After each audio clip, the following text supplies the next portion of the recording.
Imam Tahawi, Allah më shiroft, në vazhdim të vargjeve të akides e tij, duke folur rreth Allahut të madhëruar, Zotit ton, thot ndër të tjera, thot Khaliqun bila haje, që do të thot krijues pa nevoja. Dhe e sjell këtë varg Allah më shiroft për të bërë një tjetër dallim mes dallimeve të krijuesit me krijesat e tij, dhe që është fakti se Allahu madhëruar në veprimet e tij nuk karakterizohet nga nevoja, që do të thotë se nuk shtyhet dhe as nxitet, madje dhe as synon arritjen e diçkaje që i mungon atij. Dhe kjo ndryshe në lidhje me krijesat, të cilat në veprimet e tyre synojnë atë që u mungon apo u duhet atyre. Për shembull, njeriu ndërton nga nevoja që ka për të patur një streh. Njeriu punon dhe përpiqet për të siguruar të mira materiale nga nevoja që ka për të ngrënë, për të pirë dhe për të veshur, siç edhe martohet nga nevoja që ka për të patur pasardhës dhe trashëgimtar. Dhe kështu në çdo veprim prej veprimeve të tyre, krijesat nuk ndahen nga arritja e asaj që u mungon atyre. Ndërsa Allahu madhëruar në veprimet e tij, duke qenë se është pa nevoja, nuk synon arritjen e asaj që mungon. Ai vërtet ka qëllime në krijimin e tij, dhe kjo nuk do të thotë se ai është pa qëllime, por këto qëllime nuk janë plotësimi i nevojave. Dhe këtë na ka treguar Allahu madhëruar në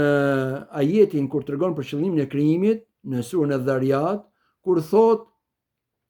"Wa ma khalaqtul jinna wal insa illa liya'budun", nuk e kam krijuar gjindet dhe njerëzit vetëm për të madhëruar, dhe ky është qëllimi. Pastaj tregon rreth këtij qëllimi që nuk është për nevojat e tij, dhe thot "Ma uridu minhum min rizqin wa ma uridu an yut'imun", nuk dua prej tyre ndonjë furnizim dhe as dua prej tyre të më ushqejnë, që do të thotë se nuk ka nëpërmjet këtij qëllimi ndonjë arritje ndonjë gjëje që i mungon, dhe se siç janë sigurimi i nevojave të tij. Dhe ky lloj besimi është besimi i drejtë, dhe është shumë i nevojshëm që të kujtohet njeriu me të, sepse çdo kush që është adhuruar përveç Allahut madhëruar, është adhuruar duke qenë pjesë e rrethit nevojave. Dhe kjo bën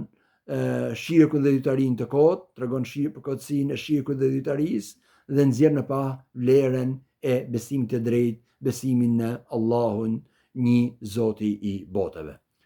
Dhe gjithashtu shton mbështetjen tek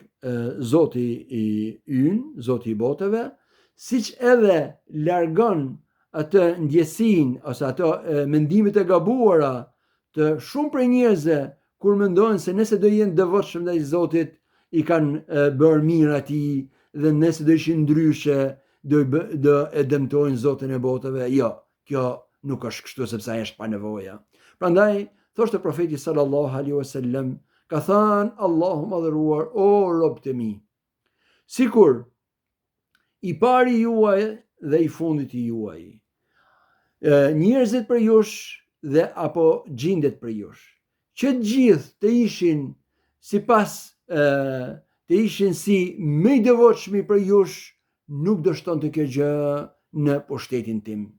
Siç edhe thërret dhe thot: O robët e mi, sikur i pari juaj apo i fundit për jush, sikur njerëzit për jush apo gjindet, që të gjithë jenë në sipas më të poshtet për jush, kjo nuk do i paksonte gjë pushtetit tim." Dhe pra, duke ndar